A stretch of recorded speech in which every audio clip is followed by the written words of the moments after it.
What's going on, guys? Today we're going to be playing a bit of Operation C, which is a Game Boy installment in the Contra franchise. The interesting thing about this game is that it's more or less a mix of Contra and Super C in terms of the weapons and the level theming and all that good stuff. Bosses, however, are all brand new. Just kind of nice. It's almost like it's Contra Mania, but for some reason it's on the Game Boy.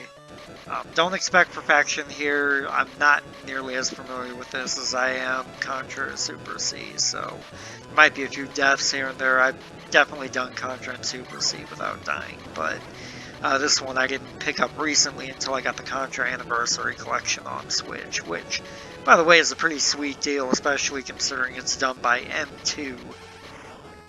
As far as I'm concerned, as far as like emulation and collections are concerned, they're pretty much the best you can get in terms of accuracy. Anyways, yeah, interestingly enough,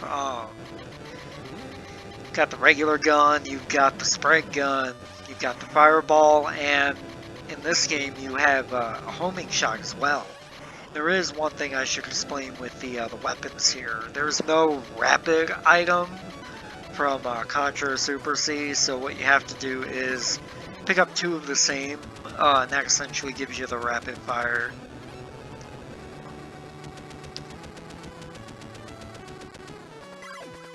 We're just going to go ahead and avoid that for now. The fireball actually isn't that bad because it kind of maintains the same properties as the fireball in Super C, which in that game, the fireball got a little bit buffed, so it does a bit more damage per second, and in that case it's actually a bit more effective than the spread gun, surprisingly, which everyone's like, oh, you gotta get the spread, you gotta get the spread, and that may be true for original Contra, but not with these two games. Here you're pretty much set if you have the fireball or the homing shot. Now hopefully I can keep this and get the homing shot that appears in stage 2 so I can have the rapid. We'll see how it goes though.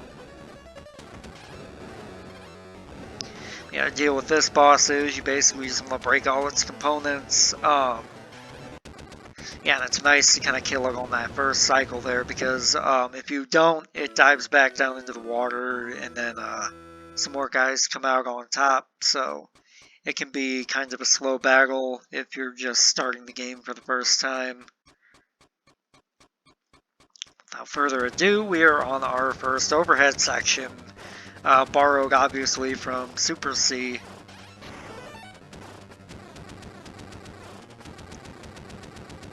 Me personally, I never really cared for these. I always kind of felt they were a bit awkward, but with this game, they're not nearly as bad. There's actually quite a few tricks you can do, like if you got the homing here, you can be real lazy and kind of just hide behind this corner.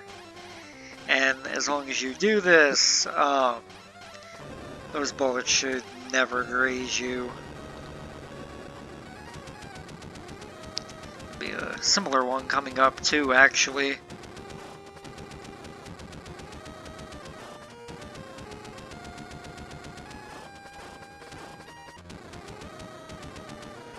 Yeah, I knew that was a fire up there. I didn't really want to grab that since I'm trying to hold off to get the second homing.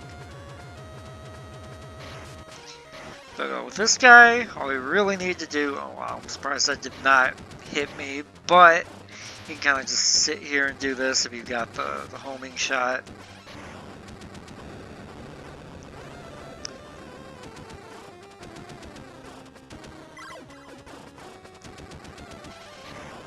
Much as I usually like the spread, I'm not going for it. Because the double homing shot, there we go, is actually almost OP in my opinion. You'll see it's going to tear through quite a bit.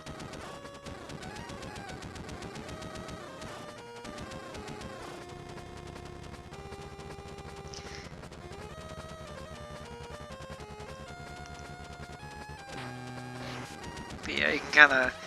There's a bit of a safe spot here as well, no matter what weapon you have. You can kind of just sit there with this second tank, and those projectiles should never hit you.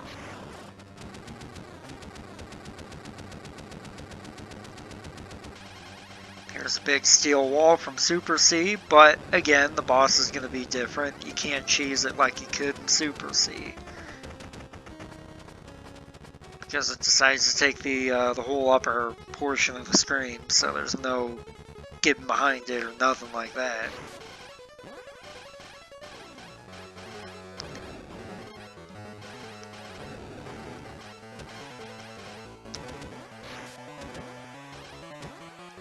Oh yeah, I'm shooting at the little turrets because you actually can't damage the component in the center until you do that. Anyways, yep, it's open for business now. It's harder to dodge those shockwaves than it looks, hence why I have the homing shot for now. And with Borg 3 here, you're really going to see what I mean by this kind of being Contramania. Because it kind of looks like one of the stages from Super C, but then it has some verticality to it, like the mountain stage in the original Contra. On top of that, and then one of the mini bosses actually is pretty similar to one in Contra. Unfortunately, though, there is no Gava from Super C or Contra 3 in here. He sadly doesn't make a showing, which kind of sucks, but the final boss in place of him is kind of interesting, so it's not all bad.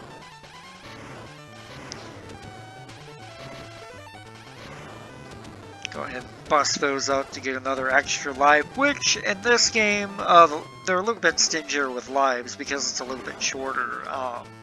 There's only 5 stages here compared to the 7 or 8 in the other Contra games. Pardon me. Now, here you really want to be careful because of the way the screen scrolls. You kind of want to push it up before you really start heading on to the upper platforms, because otherwise things can take you by surprise, and who wants that?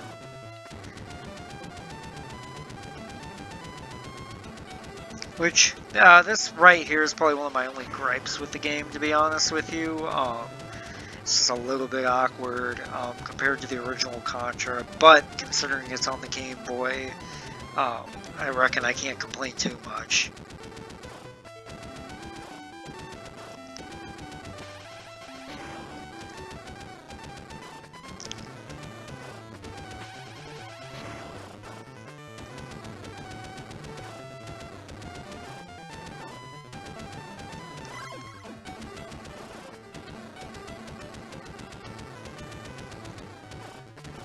Now here's the mini boss.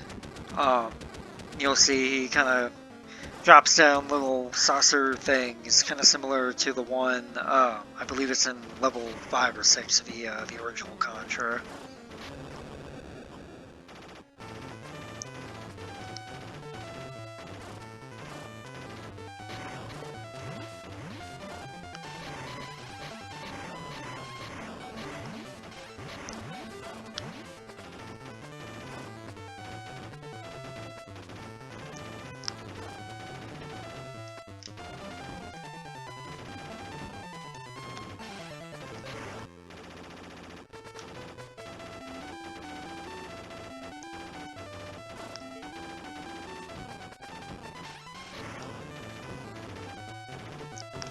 Unfortunately, those don't fire diagonally. Oh wow, I'm surprised I dodged that, all things considered.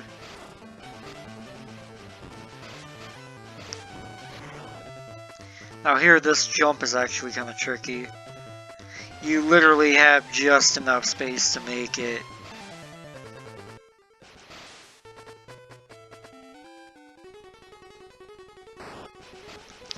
This guy right here is pretty tricky.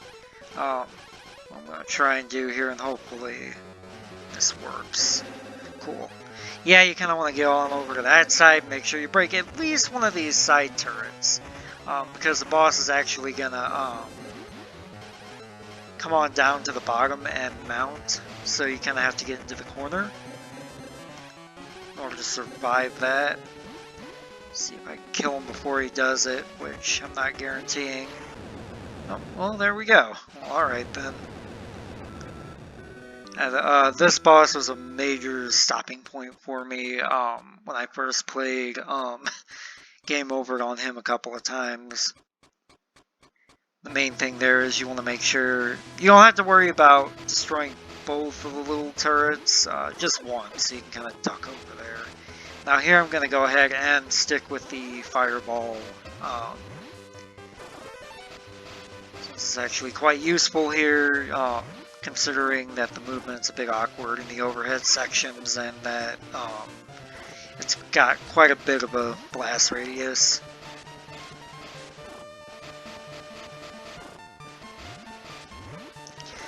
Anyways, yeah, the ones, little egg sacs that are animated, those are the ones that will always burst.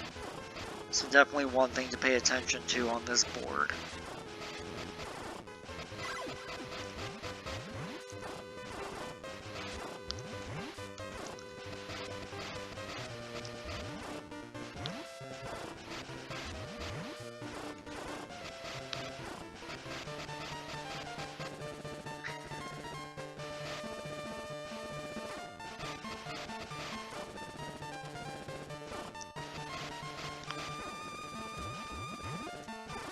Now this is where things get a bit tricky with these little spikes coming out of the wall.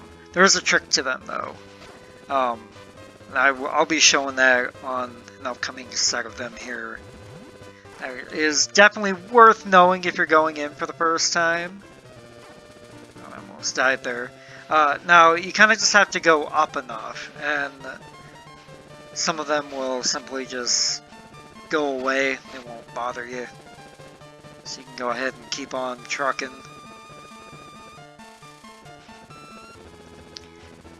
But, as with any Contra, there's no timer, so taking your time is key, I would say, if you need to. Well, this boss is definitely a bit tricky. My general strategy is to kind of just hit him when he's not firing those, and just be mindful of the little lasers popping off the edge there. Wow, that was dumb. But yeah, I had a rhythm for this earlier. I don't know what happened there. Oh well.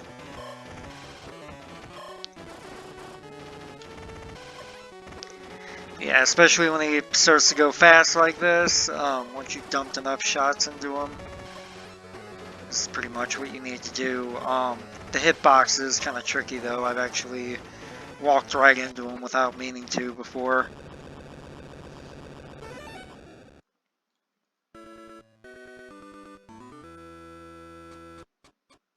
This, with this being the final level, it's obviously the hardest, but it's definitely got some similarities to Super C, as there will be an elevator shaft and all that good stuff. Now on the first floor here, you can safely kind of just run past those turrets, but you can't do it on the upper levels because they're laid out one after the other. If you do that, you're just setting yourself up to get killed.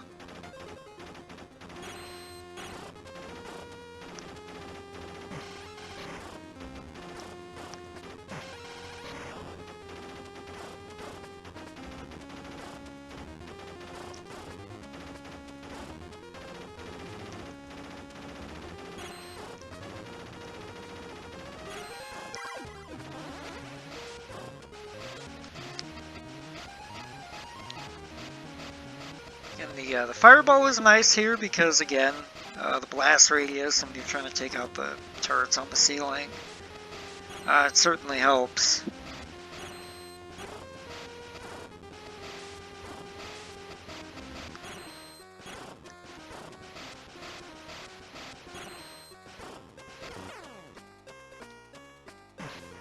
That was quite stupid. But yeah, anyways, coming up here, yeah, if you go right past this turret, there's actually another one, so kind of just want to jump up and hit this one. It can kind of just be a bit tense with guys spawning off the side there, but much luck. And then here comes the hardest part of the game. Probably be mostly quiet for this. Hopefully I do not game over. That would suck.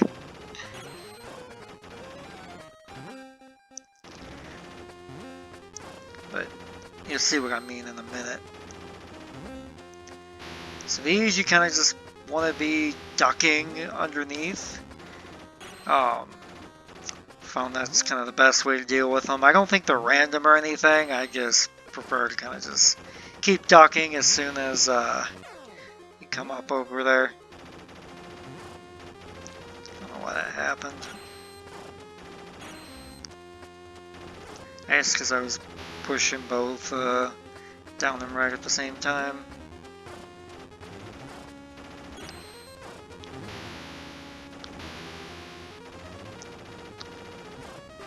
See there, you really gotta be careful.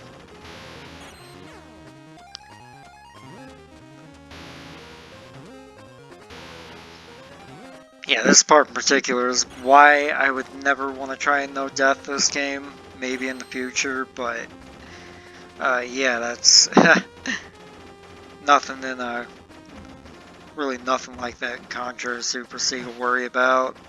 You kind of have to really multitask there.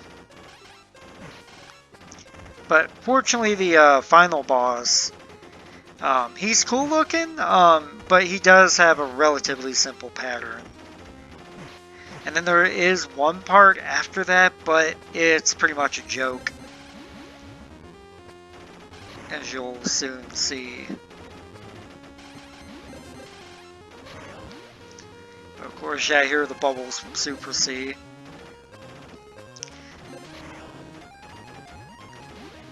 We're on to what is essentially the final boss.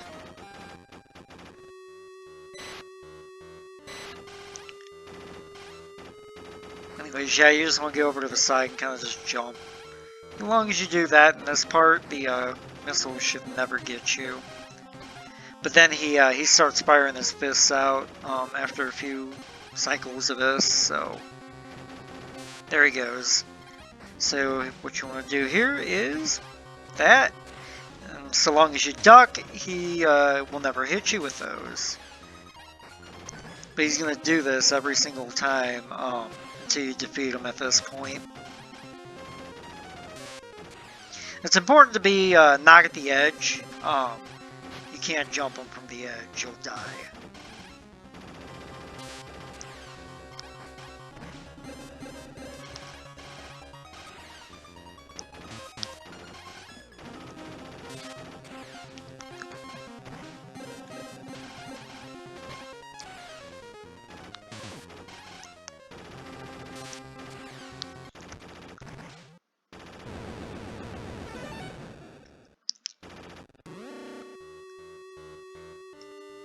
I like this foreboding music, although it's gonna be anticlimactic, and you'll see that for sure. Anyways, you're just gonna dodge some lightning here, and then you're basically gonna go, I guess, to the heart of the machine. That's kind of like a mother brain situation.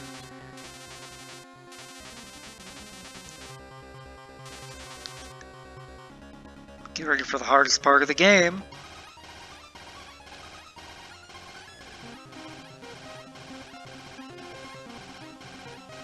Man, so tough. And voila, that is Operation C. Now the game does loop, but I'm not going to show that. Perhaps in a future run I'll do that, but for now I kind of just wanted to show the game off because I don't think it gets nearly the same level of appreciation as its NES counterparts, with it being on the Game Boy and all of that. But all in all, I think it's a pretty good adaptation, and the graphics are actually pretty good, I would say, for Game Boy standards, especially here with the chopper, the escape that's faithfully recreated from the other Contra games. I think the clouds look really nice too, as do some of the backgrounds and the boss designs. So yeah, I would definitely recommend it if you, like me, have played Contra and Super C to death and want a little bit more of that classic Contra formula before 3 and Contra Hard Corps, where it kind of became more of a boss rush type thing. I know that has its fans, but as for me, I'll always kind of prefer this, I guess you could call it 8-bit trilogy of Contra games, where it's Contra, Super C, and Operation C. If you guys liked, feel free to comment, subscribe. If you have game suggestions, let me know, and I'll look into running them. Without further ado, I'm just going to shut up, let the credits roll, and I hope you have a great rest of your day.